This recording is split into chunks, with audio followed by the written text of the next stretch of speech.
আমিরে জামাত, বাংলাদেশ জামাত ইসলামের আমির, জাতীয় সংসদের মাননীয় বিরোধী দলীয় নেতা জনাব ডাক্তার শফিকুর রহমান এবং পররাষ্ট্রমন্ত্রী গুপ্ত বিএনপি অন্তর্বর্তীকালীন সরকারের সাবেক শপথ লঙ্ঘনকারী উপদেষ্টা, যার গ্রেপ্তারের দাবিতে রাজপথ উত্তাল, আমেরিকার দালাল, ইহুদিদের দালাল, ইলেকশন ইঞ্জিনিয়ারিং এর মাস্টারমাইন্ড খলিলুর রহমানের সাথে একটা কনফ্লিকচুয়াল সিচুয়েশন ঘটে গেছে। এটা বিরাট ঘটনা, এর তাৎপর্য রাজনীতিতে অনেক, এবং এটা এতটাই তাৎপর্যপূর্ণ, আমিরে জামাতকে আরো ক্লারিফাই করতে হবে এবং এর ভিত্তিতে আমরা বলবো যে খলিলুর রহমানকে পদত্যাগে বাধ্য করা উচিত।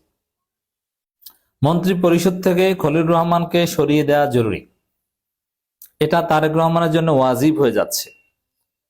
বিএনপির একাংশ এমনিতেই খলিলুর রহমানের পদত্যাগ চায় বা তাকে নিয়ে বিস্ময় প্রকাশ করেছে। বিবিসি বাংলায় এ বিষয়ে রিপোর্টও আমরা আপনাদেরকে দেখিয়েছি যে খলিলুর রহমানের মতো কোন বিতর্কিত লোক কিছুতেই মন্ত্রী পদে থাকতে পারে না। আর বিএনপি ব্রুট মেজরিটি নিয়ে ক্ষমতা এসেছে, তাদের মন্ত্রী ভাড়া করতে হবে কেন? তাদের কি পররাষ্ট্রমন্ত্রী নাই? আর বিএনপি যার বিরুদ্ধে অবস্থান করেছিল, যাকে দালাল বলেছিল, সেই ব্যক্তি বিএনপির মন্ত্রী হবে, এটা বিএনপির লোকজন মানতে পারে না। এটা তারেক রহমানও মানতে পারেননি, কিন্তু তারেক রহমানের হাত পা বাঁধা, অদৃশ্য শক্তি খলিলকে এখানে বসিয়ে দিয়েছে। এই খলিল এবং আমিরে জামাতের সাথে কি ঘটেছে? সম্পূর্ণ বিপরীতমুখী একটা কনফ্লিকচুয়াল ঘটনা ঘটেছে। দর্শক, নির্বাচনের 3 দিন আগে যুক্তরাষ্ট্রের সাথে বাংলাদেশের যে গোপন চুক্তি, যেটা ইউনূস সরকার করে গিয়েছিল, যার মাস্টার মাইন্ড ছিলেন এই খলিল রহমান, যেটা ওয়ান কাইন্ড অফ দেশ বিক্রি করার চুক্তি, বাংলাদেশের স্বার্থ বিরোধী চুক্তি, যার ফলে গোপন রাখা হয়েছিল এবং ওই চুক্তির মধ্যে ভেজাল ছিল বলেই নির্বাচনের 3 দিন আগে করা হয়েছিল, যাতে কেউ টু শব্দ না করতে পারে। মানে পুরো বাংলাদেশে হাত পা বেঁধে ওই চুক্তি করা হয়েছিল। চুক্তির ধরন, চুক্তির টাইম ফ্রেমিং দেখলেই বোঝা যায় যে এটা কোনো স্বাভাবিক চুক্তি নয়।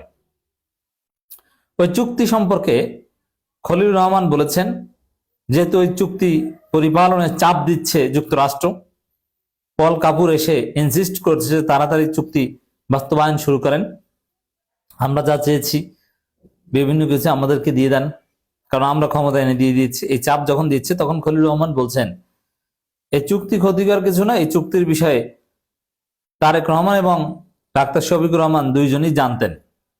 তিনি এই ভাষা বলেছেন যে বড় 2 দলের প্রধানের সাথে আলোচনা করা হয়েছিল, তাদের জ্ঞাতসারেই এই চুক্তি হয়েছিল। ভালো কথা। এবং আমার কাছে যে তথ্য ছিল, সেই তথ্য অনুযায়ীও জামাতের আমিরও জানতেন, তারেক রহমানও জানতেন। কিন্তু আমিরে জামাত এখন তিনি বলছেন যে না, তিনি এই বিষয়ে কিছুই জানতেন না। তাহলে কি দাঁড়ালো? দুইজনের একজনে মিথ্যুক। আমরা বিশ্বাস করি যে আমিরে জামাত মিথ্যা বলতে পারেন না, খলিলুর রহমান মিথ্যা বলেছে। তো খলিলুর রহমান এখন প্রমাণ করুক।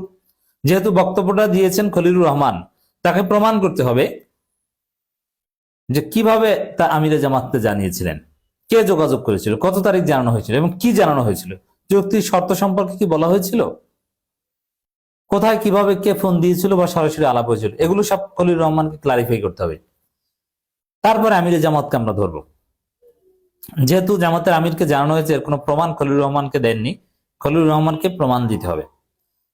এবং এই বিষয়টা এতটা স্পর্শকতার, আমিরে জামাত যেহেতু বলছেন জানতেন না, আর খলিলুর রহমান বলছেন যে জানতেন, এবং এখন জামাত এটাকে দেশ বিরোধী চুক্তি হিসেবে আখ্যায়িত করা শুরু করেছে। জামাতের প্যারাডাইম শিফট হচ্ছে, বোঝা যাচ্ছে। যার ফলে খলিলুর রহমান যে কথা বলেছেন এটা রহস্যজনক এবং এটা বাংলাদেশের জন্য রিস্কি। এবং এই চুক্তির গোপনীয়তা, গোপন প্রসেস সম্পর্কেও তো তিনি বলে দিলেন এখন। তাই আগে কেন বলেননি, এখন কেন বলছেন?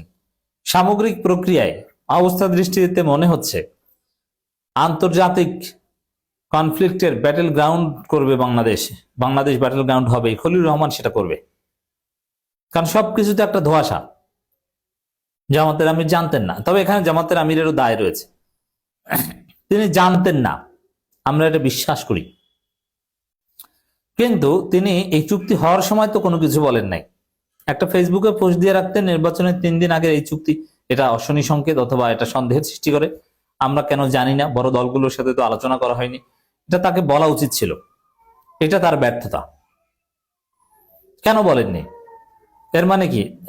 এবং আমাদের কাছে তথ্য ছিল, জানতেন, ঠিক আছে, আমাদের তথ্য ভুল, তাহলে না জানলে কেন বলেননি? এটা কি আপনার দায়িত্ব নয়?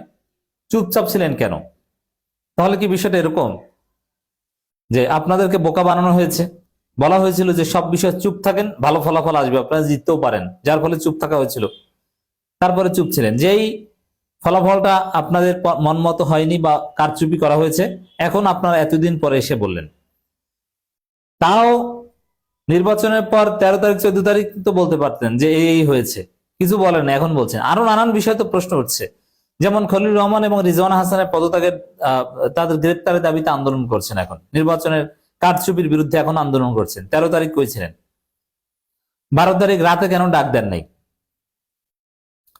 অনেকে বলছেন যে তখন ডাক দিলে এই হতো, সে তো আমরাও বলছি, কিন্তু না, এখন যেটা মনে হচ্ছে জামাত যেহেতু এখন রাজপথে নামছে, তখন সরকারটা ছিল ইউনূস সরকার, তখন এনসিপি ডেফিনেটলি সাথে থাকতো। হয়তো হাসনাত আব্দুল্লাহরা যদি শাহবাগে এসে ডাক দিত সবাই রাজপথে নেমে আসেন, কি গুলি করতো পুলিশ?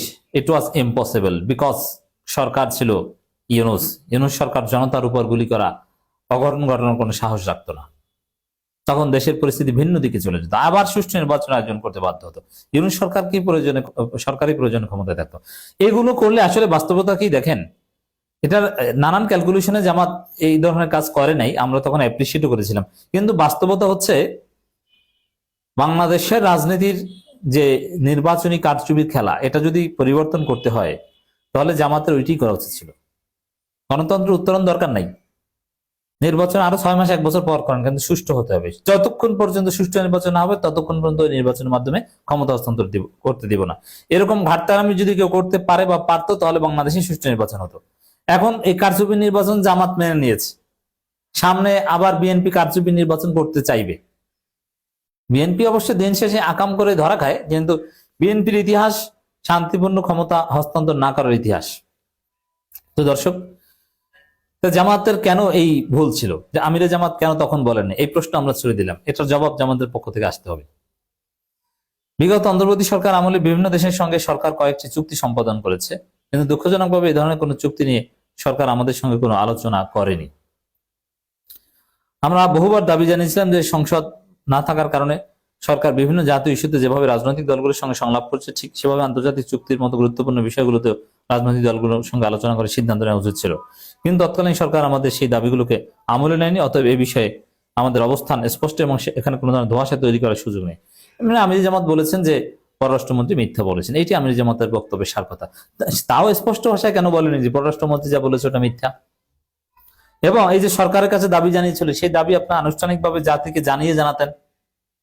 আমরা তো জানি না যে জাতিকে এই দাবি জানিয়েছিলেন, এখন এতদিন পরে এসে বলছেন।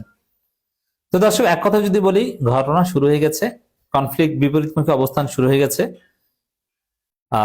এটার বিহিত হওয়া দরকার। এগুলো সব সমস্যার সমাধান খলিলকে লাথি দিয়ে মন্ত্রী পরিষদ থেকে সরিয়ে দেওয়া, যেহেতু বিএনপিও তাকে চায় না।